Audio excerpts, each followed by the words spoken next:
ಜೈ ಮಂಗಲಂ ಜೈ ನಮಃ ಪಾರ್ವತಿ ಶಿವ ಹರ ಹರ ಮಹಾದೇವ. ಸದ್ಗುರು ಸಿದ್ಧಾರೂಢ ಸ್ವಾಮಿ ಮಹಾರಾಜ್ ಕಿ ಜೈ. ಗುರುನಾಥಾರೂಢ ಸ್ವಾಮಿ ಮಹಾರಾಜ್ ಕಿ ಜೈ. ರಾಜರಾಜೇಶ್ವರಿ ಮಾತಾ ಕಿ ಜೈ. ಜೈ ಮಂಗಲಂ ಜೈ ನಮಃ ಪಾರ್ವತಿ ಶಿವ ಹರ ಹರ ಮಹಾದೇವ. ಹರ ಓಂ.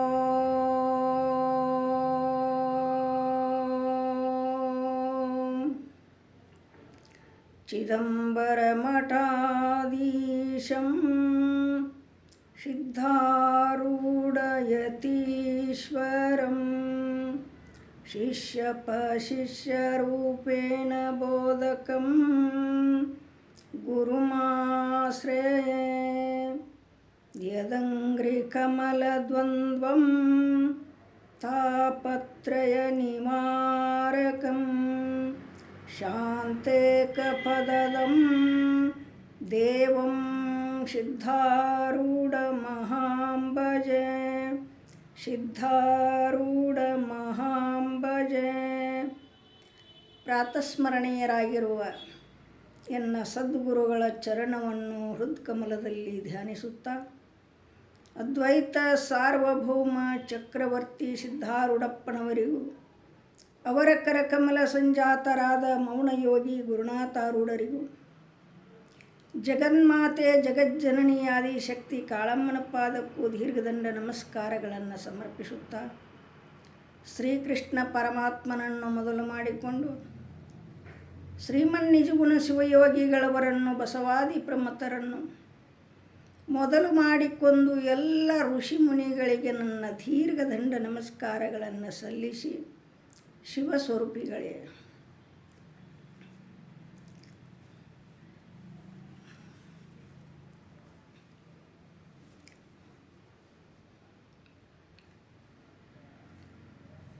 ಭಕ್ತಿ ಏಸು ಪ್ರಕಾರದಾವು ಅಂತ ಕೇಳಿದರೆ ಪುಣ್ಯಾತ್ಮರೇ, ಭಕ್ತಿ ಏಸು ಪ್ರಕಾರದವ?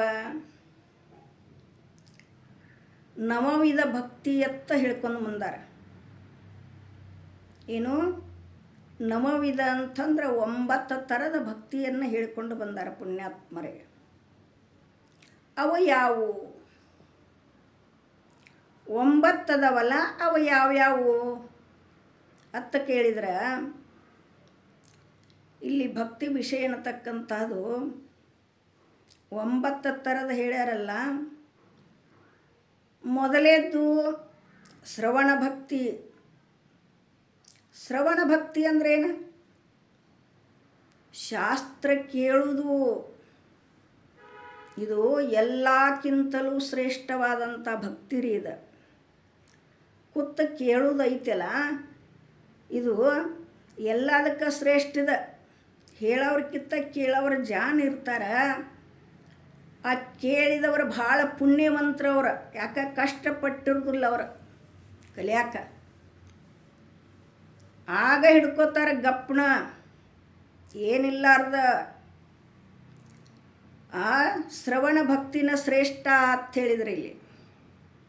ಈ ಶ್ರವಣ ಭಕ್ತಿಯನ್ನು ಯಾರು ಮಾಡಿದರು? ಪುಣ್ಯಾತ್ಮರೇ, ಪರೀಕ್ಷಿತ ರಾಜ ಮಾಡಿದ. ಪರೀಕ್ಷಿತ ರಾಜ 7 ದಿವಸದ ಒಳಗೆ ಶಾಸ್ತ್ರ ಅಭ್ಯಾಸ ಮಾಡಿ ಜ್ಞಾನವನ್ನು ತಿಳ್ಕೊಂಡು ಮುಕ್ತನಾದ.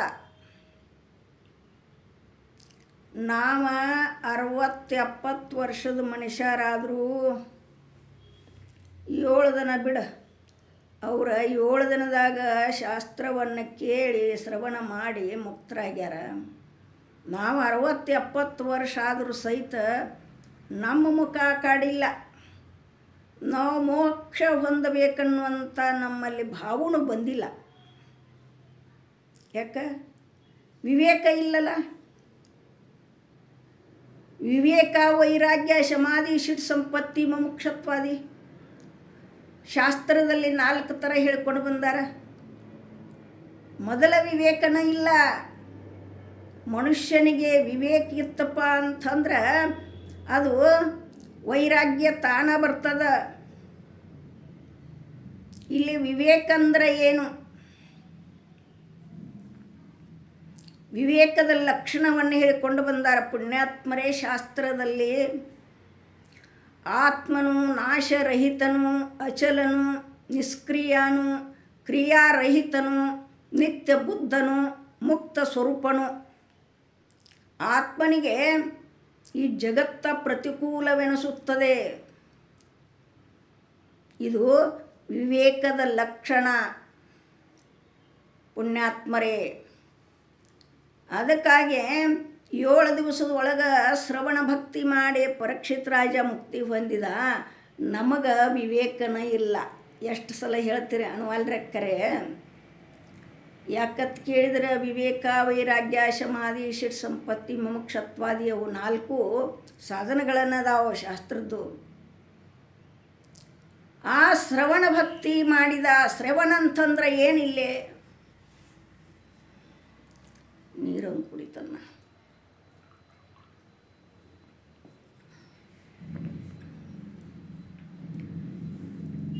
ಶ್ರವಣ ಅಂತ ಹೇಳ್ತೀರಿ. ಶ್ರವಣ ಅಂದರೆ ಏನು ನಮಗೆ ಗೊತ್ತಿಲ್ಲ. ತಿಳಿಲಾರದ ಮಂದಿ ನನ್ನಂಥವ್ರು ಕಲೀಲ್ದವ್ರು ಇರ್ತಾರೆ ನೋಡು ಹಳ್ಳಿ ಒಳಗೆ. ಶ್ರಾವಣಕ್ಕೆ ಅತ್ತಾರೆ ಅಂಬಲ್ಲ, ಶ್ರಾವಣ ಬತ್ತತಾರಲ್ಲ, ಇದಕ್ಕೆ ಶ್ರವಣ ಹತ್ತಿರ್ಬೇಕಲ್ಲ. ಹಿಂಗೆ ಯಾಕಂದ್ರೆ ಶಾಸ್ತ್ರ ಕೇಳ್ದವ್ರಿಗೆ. ನಾ ಸಣ್ಣಾಗಿರ್ತ ಶಾಸ್ತ್ರ ಅನ್ನೋದು ಗೊತ್ತ ಇದ್ರಿಕ್ಕಿಲ್ಲ ನನಗೆ. ಬರೀ ಹಾಡ್ಕೋತ ಹೋಗುದ ಮಾಡಿನ್ಯ. ಹಂಗೆ ಅವ್ರಿಗೂ ಒಬ್ಬೊಬ್ಬರಿಗೆ ಗೊತ್ತಿರಂಗಿಲ್ಲ. ಅದ್ರ ಸಲುವಾಗಿ ಶ್ರವಣ ಅಂದರೆ ಏನು ಅಂತ ಕೇಳಿದ್ರೆ ಇಲ್ಲಿ ಶ್ರವಣದ ಲಕ್ಷಣವನ್ನು ಹೇಳ್ತಾರೋ ಕೇಳುವಂಥವ್ರಾಗ. ಶ್ರುತಿ ಷಡ್ಲಿಂಗ ಪೂರ್ವಕವಾಗಿ ವೇದಾಂತ ವಾಕ್ಯ ತಾತ್ಪರ್ಯ ನಿಶ್ಚಯಕ್ಕೆ ಶ್ರವಣ ಅಂದ್ರೆ. ಶ್ರುತಿ ಷಡ್ಲಿಂಗ ಪೂರ್ವಕವಾಗಿ ವೇದಾಂತ ವಾಕ್ಯ ತಾತ್ಪರ್ಯ ನಿಶ್ಚಯಕ್ಕೆ ಶ್ರವಣ ಅಂತ ಹೇಳ್ಕೊಂಡು ಬಂದ್ರೆ ಪುಣ್ಯಾತ್ಮರೇ. ಶ್ರವಣ ಇದು ಎಲ್ಲ ಶ್ರುತಿಗಳು, ವೇದ ವಾಕ್ಯಗಳು, ಅದರ ತಾತ್ಪರ್ಯ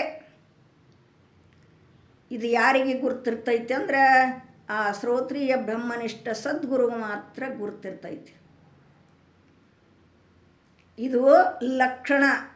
ಇದು ಶಾಸ್ತ್ರ ಕೇಳುವುದು. ಇಂಥದನ್ನ ಶ್ರವಣ ಭಕ್ತಿ ಮಾಡಿ ಪರೀಕ್ಷಿತ ರಾಜ ಮುಕ್ತಿ ಹೊಂದಿದ ಪುಣ್ಯಾತ್ಮರೇ. ಕೀರ್ತನ ಭಕ್ತಿಯನ್ನು ಯಾರು ಮಾಡಿದರು? ಆಗ ನಾ ಸಣ್ಣಕ್ಕಿದ್ನಿ. ಆಗ ಶಾಸ್ತ್ರ ಪ್ರವಚನ ಅನ್ನೋದು ಏನೂ ಗುರ್ತಿದ್ರಿಕ್ಕಿಲ್ಲ. ಮಗಳು ಕೊಡು ಮಠಕ್ಕೆ ಓಡ್ಕೋತ ಹೋಗಿದ್ವಿ, ನಡ್ಕೋತ ಹೋಗಿ ಭಜನಾಟ ಮಾಡಿ ಬರ್ತಿದ್ವಿ ಅಲ್ಲಿ.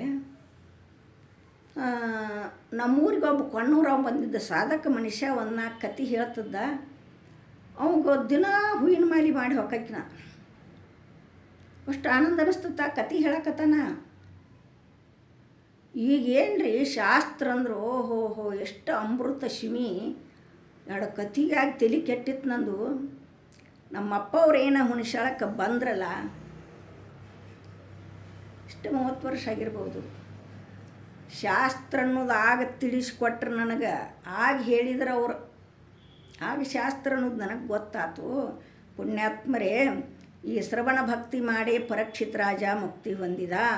ಇನ್ನು ಕೀರ್ತನ ಭಕ್ತಿ ಮಾಡಿ ನಾರದ ಮಹರ್ಷಿಗಳು ಅವ್ರಿಗೇನ ಬರ್ಮೈಲೆ ಒಂದು ಪಂಜೆ ವೀಣಾ ಒಂದು ಕೊರಳೊಳಗೆ ಹಾಕ್ಕೊಂಡು ವೀಣಾ ನುಡಿಸ್ಕೋತ ಅವರು ಏನು ಮಾಡಿದರು? ಕೀರ್ತನವನ್ನು ಮಾಡ್ತಿದ್ರು. ನಾರದ ಮಹರ್ಷಿಗಳು ಕೀರ್ತನವನ್ನು ಮಾಡಿದರು. 2ನೇದಾತ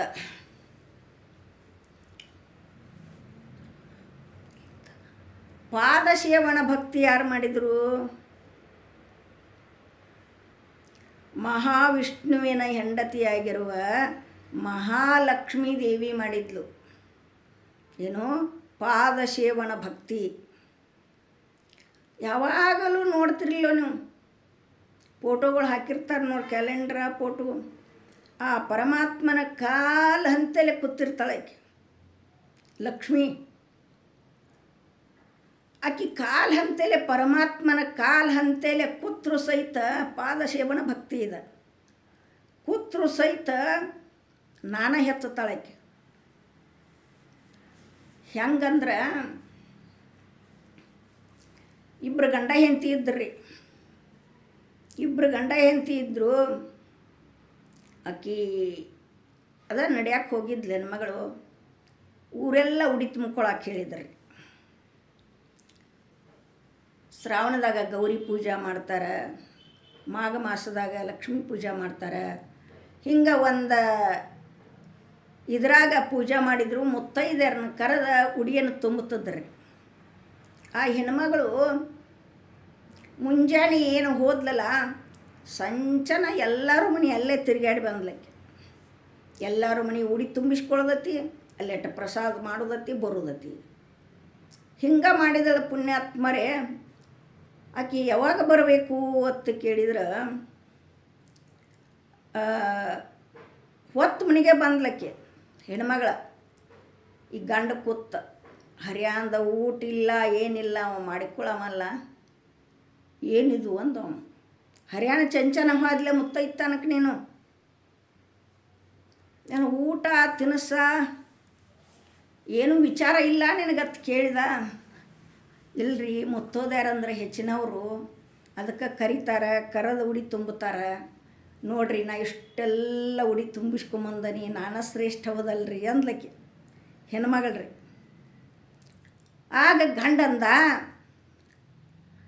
ನಾ ಇಲ್ಲದ ನೀ ಹಂಗೆ ಶ್ರೇಷ್ಠ ಅಕ್ಕಿ ಅಂದವ. ನನ್ನ ಮಾಡಿಕೊಂಡಲ್ಲೇ ನಿನಗೆ ಮುತ್ತೈತಾನ ಬಂದತಿಲ್ಲೋ. ನಾ ಇದ್ದಾಗ ನಿನಗೆ ಉಡಿ ತುಂಬಾಕ ಕರೆದಾರ ಮುತ್ತೈದಿ ಅಂಥೇಳಿ ನಾನು ಹೆಚ್ಚತ್ತ ಗಂಡಂದ. ಏ ಇಲ್ಲ, ಅಡ್ಡಾಡಿ ಉಡಿ ತುಂಬಿಸ್ಕೊಂಬರ್ಬೇಕಲ್ರಿ, ನಾ ಹೆಚ್ಚತ್ತ ಆಕೆ ಅಂದಳ್ರಿ. ಇದು ಹೇಳಕ್ಕೆ ಕಾರಣ ಏನಂದ್ರೆ, ವಿಷ್ಣುವಿನ ಪಾದದ ತಳಗೆ ಕೂತ ಪಾದ ಸೇವನವನ್ನು ಮಾಡ್ತಿದ್ಲಲ್ಲ ಲಕ್ಷ್ಮೀದೇವಿ, ಆಕೆ ಅಲ್ಲಿ ಕೂತು ಮಾಡಿದ್ರು ಸಹಿತ ನಾನೇ ಹೆಚ್ಚಂದ್ಲಿಕ್ಕೆ. ಆಗ ಪರಮಾತ್ಮ ಅಂದ, ನೀ ಹೆಂಗೆ ಹೆಚ್ಚಕ್ಕಿ ಅಂತ ಕೇಳಿದ.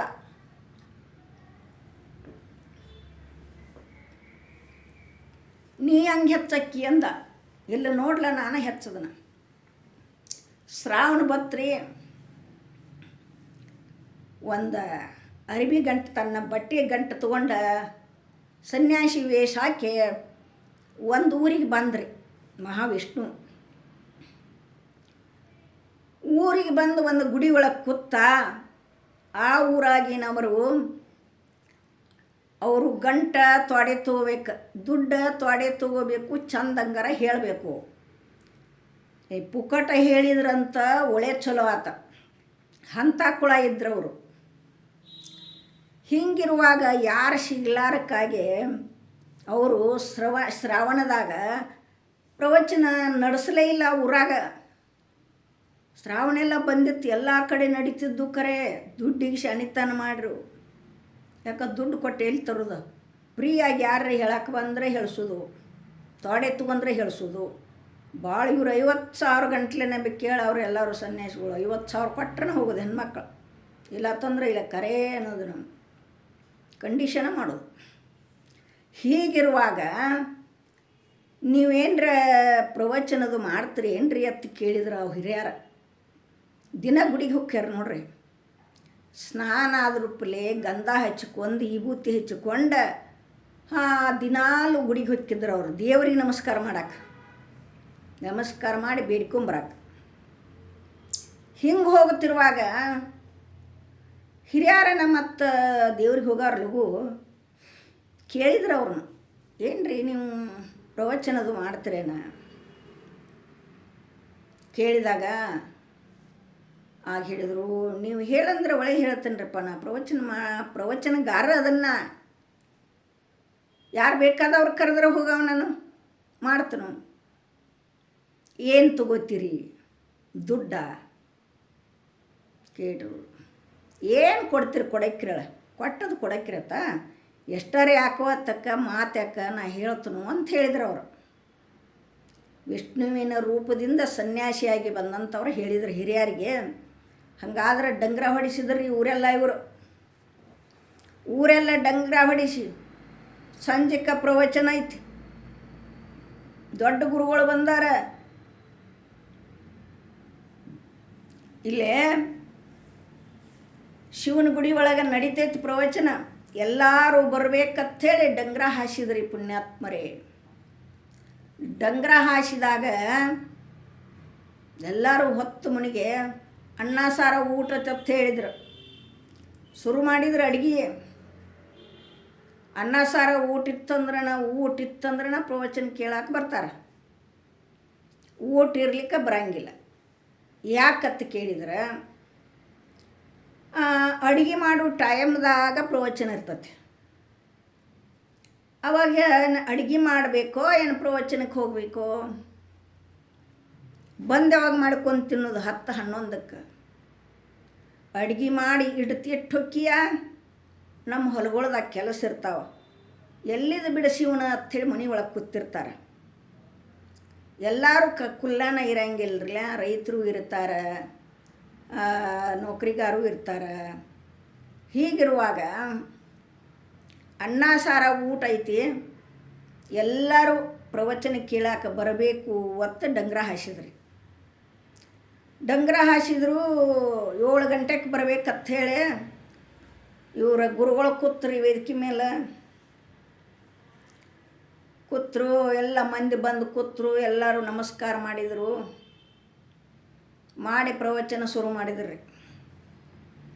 ಭಾಳ ಸುಂದರ ಹೇಳಕ್ಕೈತಿರ್ರಿ. ಎಲ್ಲರೂ ಏನು ಮೈ ಮರೆತುಕೊಂಡಿರ್ತಿದ್ರು. ಅಷ್ಟು ವಾಣಿ ಚಂದ. ಅಲ್ಲೇನು ನೋಡುತ್ತೀರಿ ಪರಮಾತ್ಮನ ವಾಣಿ, ಮಹಾವಿಷ್ಣುವಿನ ವಾಣಿ. ಸುಂದರವಾದಂಥ ಪ್ರವಚನವನ್ನು ಮಾಡಲಿಕ್ಕತ್ತಿದ್ರು. ಮಾಡ್ಲಿಕ್ಕತ್ತಾನ ಇನ್ನೊಂದು 4 ದಿನ 8 ದಿನ ಇತ್ತು ರೀ ಶ್ರಾವಣ ಮುಗಿದು. ಇನ್ನು ಭಾಳ ಮಂದಿ ಕೂಡಕೈತ್ರು. ಭಾಳ ಚಂದ ಹೇಳ್ತಾರೆ. ಅಷ್ಟು ಚಂದು ಅದಾರ. ಎಲ್ಲ ಮಂದಿ ಭಾಳ ಕೂಡಕೈತು. ಒಂದು 8 ದಿವಸ ಇತ್ತು ರೀ. 8 ದಿವಸ ಇದ್ದಗಳೇ ಲಕ್ಷ್ಮಿ ಏನು ಮಾಡಿದ್ಲಂದ್ರೆ ಪ್ರವಚನಕ್ಕೆ ಹೋಗೋ ಸಂದರ್ಭದಲ್ಲಿ 7 ಗಂಟೆಗೆ ಎಲ್ಲರೂ ಹೋಗಿದ್ರು.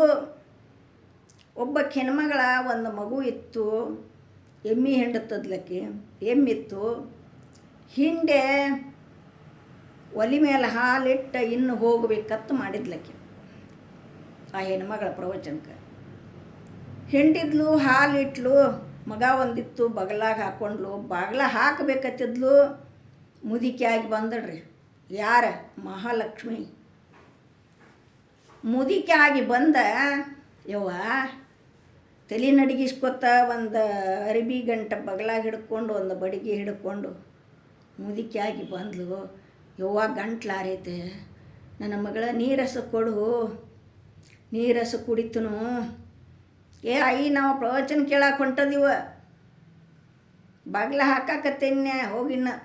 ಇಲ್ಲ ಯವ್ವ ನೀರಿಲ್ಲ ಅನ್ನಬಾರ್ದ ಯವ್ವ, ಉದಿಸು ಭಾಳ ಗಂಟ್ಲಾರೈತಿ, ನೀರು ಕೊಡ ಯವ್ವ ಅಂತ ಹೇಳಕತ್ತಿತ್ತ ಮುದುಕಿ. ಬೇಡಾಕತ್ತಾನ. ಒಳಗೆ ಹೋಗಿ ಒಂದು ತೆಂಬಿಗೆ ನೀರು ತಗೊಂಡು ಬಂದ ಈ ಮುದುಕಿ ಕೈಯಾಗ ಕೊಟ್ಲಕ್ಕೆ. ಯಾರ? ಆ ಪ್ರವಚನ ಕೇಳಕ್ಕೆ ಹೋಗಕ್ಕೆ. ಕುಡಿದ್ಲು ನೀರ. ಅಜ್ಜಿ ಕುಡಿದ್ಲು. ಕುಡಿದ ತೆಂಬಿ ಕೈಯಾಗ ಕೊಡಕ್ಕೆ ಹೋದಡ್ರಿ. ಕೈಯಾಗ ಕೊಡಕ್ಕೆ ಹೋಗ್ಬಿಡುದಂದ್ರೆ ಬಂಗಾರ ತೆಂಬಿ ಆಗಿಬಿಟ್ಟಿತ್ತು ರೀ ಅದು.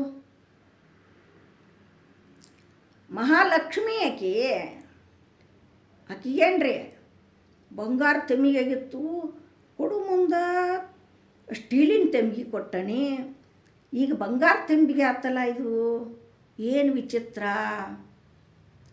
ಆಕಿ ಯೋಚನೆ ಮಾಡಾಕತ್ತೇಳ್ರಿ ಹೆಣ್ಮಗಳು. ಆ ಮುದುಕಿ ಮಾಯ ಆದ್ಲು. ಈಕಿ ಬಾಗ್ಲ ಹಾಕೊಂಡು ಪ್ರವಚನಕ್ಕೆ ಕೇಳಕ್ಕೆ ಹೋದ್ಲಿಕ್ಕೆ ಹೆಣ್ಮಗಳ. ಹೋಗಿ ಅಲ್ಲೇ ದಂಡೆ ಹಾಕ್ಕೊಂಡ್ರಲಿಲ್ಲಕ್ಕೆ. ಏನು ಮಾಡಿದಳಂದ್ರೆ ನಡು ಹೋಗಿ ಕೂತ್ ಲಂಗ ದಾಟ್ಕೋತ್ ನಡು ಹೆಣ್ಮಕ್ಳು ಭಾಳಿದ್ದಲ್ಲಿ ಹೋಗಿ ಕೂತಳು. ಪ್ರವಚನ ಕೇಳಬೇಕಲ್ಲ, ಪ್ರವಚನ ಹೇಳಾಕತ್ತಾರಂದಗಳೇ ಪ್ರವಚನವನ್ನು ಕೇಳಬೇಕಲ್ಲ. ಆಕೆ ಅದನ್ನು ಬಿಟ್ಲು. ಏನು ಮಾಡಿದ್ಲ, ಯವ್ವ ಬಾಗ್ಲ ಹಾಕಾಕತ್ತಿದ್ನಿ, ಒಬ್ಬಾಕಿ ಅಜ್ಜಿ ಬಂದ್ಲು, ಬಡಿಗೆ ಕೈಯಾಗ ಹಿಡ್ಕೊಂಡ ನೀರು ಕೊಡೆವ್ವ ಅಂದ್ಲು. ಒಂದು ತೆಂಬಿಗೆ ನೀರು ತಂದು ಕೊಟ್ನಿ, ಕುಡಿದ್ಲು. ಹೊಳ್ಳಿ ನನ್ನ ಕೈಯಾಗ ತೆಂಬಿಗೆ ಕೊಟ್ಲು. ಬಂಗಾರ ತೆಂಬಿಗೆ ಆಗೈತಿ ಅಂದ್ಲಕ್ಕೆ. ಬಂಗಾರ ತೆಂಬಿಗೆ ಆಗೈತಿ ಅಂದ್ಗಳೇನೋ ಎಲ್ಲರಿಗೂ ಹುಚ್ಚ ಹಿಡಿತ್ರಿ. ಯಾರಾಗಿರ್ಬೇಕಿ? ಇಂದು ನೋಡ್ದ ಅಂದ್ರೆ ಅವ್ರು ಒಂದು 4 ಮಂದಿ ಓಣ್ಯಾಗ ಕೂತ್ಕೊಂಡ. ದಿವಸ ಬರೋಕ್ಕೆ ಆಕೆ, ದಿವಸ ಒಬ್ಬರ ಮನೆಗೆ ಹೋಗೋಕ್ಕೆನ, ಬಂಗಾರ ತಂಬಿಗೆ ಮಾಡಿ ಕೊಡೋಕ್ಕೆನ. ಹಿಂಗೆ 4 ಮಂದಿಗೆ ಹಿಂಗೆ ಬಂಗಾರ ಮಾಡಿ ಕೊಟ್ಲು. ಮಾಡಿ ಕೊಡಕ್ತನ ಸರ್ತಿ ಹಿಡಿದ್ಲಕ್ಕಿ ಮನೆಗಳು. ಈ ಓಣೆ ಒಂದಾವ, ಈ ಓಣೆ ಆದಗಳೇ ಆ ಓಣಿ. ಹಿಂಗೆ ನಾ ದಿನ ಬರ್ತಾನೆವ, ದಿನ ನೀರು ಕುಡಿತೇನೆ ನಾನು ಹೇಳಿದ್ಲಕ್ಕಿ. ಇವ್ರಂದ್ರು ಇದನ್ನೇನು ಮಾಡೋದು ಪ್ರವಚನ ಅಂದ್ರೆ ಅವರು 8 ದಿನ ಉಳ್ದತ್ತು. 4 ದಿನದೊಳಗೆ ಅರ್ಧ ಊರು ಮಾಡಿದ್ಲು, ಅರ್ಧ ಮಂದಿ ಬರಲೇ ಇಲ್ಲ. ಬರ್ಬರ್ತ ಮಂದಿ ಕಡಿಮೆ ಆಗಾಕೈತು. 4 ದಿವಸ ಉಳಿತು. 4 ದಿವಸ ಉಳಿದಗಳೇ ಆ ಹಿರಿಯರು ಏನು ಮಾಡಿದ್ರಂದ್ರೆ, ನೋಡಪ್ಪ ಇನ್ನು ಪ್ರವಚನ ನಮಗೆ ಸಾಕ, ಇಲ್ಲೇ ಇದನ್ನು ಮುಕ್ತಾಯ ಮಾಡಿಬಿಟ್ಟು ಬಿಡ, ಇನ್ನು ನೀ ಹೋಗಿಬಿಡು ಅಂದ್ರೆ. ಇನ್ನು ಹೋಗಿಬಿಡಂದ್ರೆ 4 ದಿವಸ ಐತೆಪ್ಪ, ಇನ್ನು 4 ದಿವಸಕ್ಕೆ ಮುಗಿಸ್ಕೊಂಡ ಹೊಕ್ಕನಂಥೇಳಿ ಈ ಗುರುಗಳತ್ತಾರ, ವಿಷ್ಣುವಿನ ಅವತಾರದವರ ಸನ್ಯಾಸಿಗಳು. ಇಲ್ಲ ಹೋಗೇ ಬಿಡ್ನಿ, ಜಾಗ ಖಾಲಿ ಮಾಡೇ ಬಿಡ್ನಿ ಅಂದ್ರೆ. ಅತಿದ್ರ ಅವ್ರು ಹಿರಿಯರ ಆಯ್ಕೆ ಬಗಲಾಗ ಸೀರೆ ಹಿಡ್ಕೊಂಡು ಕೈಯಾಗ ಬಡಿಗೆ ಹಿಡ್ಕೊಂಡು ನಿಂತಿದ್ಲು. ಪರಮಾತ್ಮನಿಗೆ ಗೊತ್ತಾಗದೆ ಹೋದ್ರೆ ಈಕೆ ಲೀಲಾ ಮಾಡ್ಯಾಳ ಊರಾಗಂದ, ಈಕೆ ಲೀಲಾ ಮಾಡ್ಯಾಳ ಅಂತ ಹೇಳಿದ. ಹಂಗೆ ಮಹಾಲಕ್ಷ್ಮಿ ನಾನ ಹೆಚ್ಚಂದ್ಲಕ್ಕಿ ಪರಮಾತ್ಮನಕ್ಕಿಂತಲೂ. ನೋಡೋಣ ಹೆಚ್ಚಾದಿನಲ್ಲೋ ಒಂದಲ್ಲೇ ಕುಲು ನಗುತ್ತದ್ಲ. ಗಂಟು ತೆಗೆದು ಹೊರಗೆ ಹೋಗಿದ್ರೆ ನುಗ್ಗಿಸ್ಕೊಟ್ರೆ ಆಗ ನಾನು ಹೆಚ್ಚಾದ್ನಿಂದ ನೋಡಂದ್ಲಕ್ಕೆ. ಹಂಗೆ ಹೇಳಕ್ಕೆ ಕಾರಣ ಏನಂದ್ರೆ ಪುಣ್ಯಾತ್ಮರೇ, ಆಕಿ ರಕ್ಕಿ ಪಾದದ ತೆಳಗೆ ಆದ್ರೆ ನಾ ಹೆಚ್ಚಂದ್ಲಕ್ಕೆ. ಯಾಕೆ ನಾ ಇಲ್ಲದ ಏನೂ ನಡೆಯಂಗಿಲ್ಲ. ಏನು ನಡಿತೈತೆ? ದುಡ್ಡಿದ್ರೆ ದೊಡ್ಡಪ್ಪ, ದುಡ್ಡ ಇರ್ಲಿಕ್ಕೆ ಏನು ಮಾಡೋದು? ದುಡ್ಡು ಮುಖ್ಯ ಬೇಕಲ್ರಿ. ಎಲ್ಲ ಇಂಥ ಕಾರ್ಯಕ್ರಮಗಳು ಆಗಬೇಕಾಗಿತ್ತಂದ್ರೆ ದುಡ್ಡು ಬೇಕು. ಅದಕ್ಕೆ ಲಕ್ಷ್ಮೀ ನಾ ಹೆಚ್ಚಂದ್ಲು. ಹೇಳಕ್ಕೆ ಕಾರಣ ಏನಂದ್ರೆ ಪುಣ್ಯಾತ್ಮರೇ, ಶ್ರವಣ ಭಕ್ತಿ ಆತು, ಪರೀಕ್ಷಿತ್ ರಾಜ ಮಾಡಿದ ಮುಕ್ತಾದ. ಕೀರ್ತನ ಭಕ್ತಿ ಮಾಡಿದರು ನಾರದ ಮಹರ್ಷಿಗಳು, ಪಾದಸೇವನ ಭಕ್ತಿ ಮಾಡಿದಳು ಮಹಾಲಕ್ಷ್ಮಿ. ಈ 2 ತೊದಲ ನುಡಿಗಳನ್ನು ಭಕ್ತಿ ಮಾರ್ಗವನ್ನು ಹಿಡಿದ 2 ತೊದಲ ನುಡಿಗಳನ್ನು ಸದ್ಗುರುನಾಥನ ಪಾದಕ್ಕಿಟ್ಟ ಮುಗಿಸ್ತಾ ಇದ್ದೇನೆ. ತತ್ಸತ್ಪರ ಬ್ರಹ್ಮಣೇ ನಮಃ. ಹರಿ ಓಂ. ಶ್ರೀಕೃಷ್ಣ.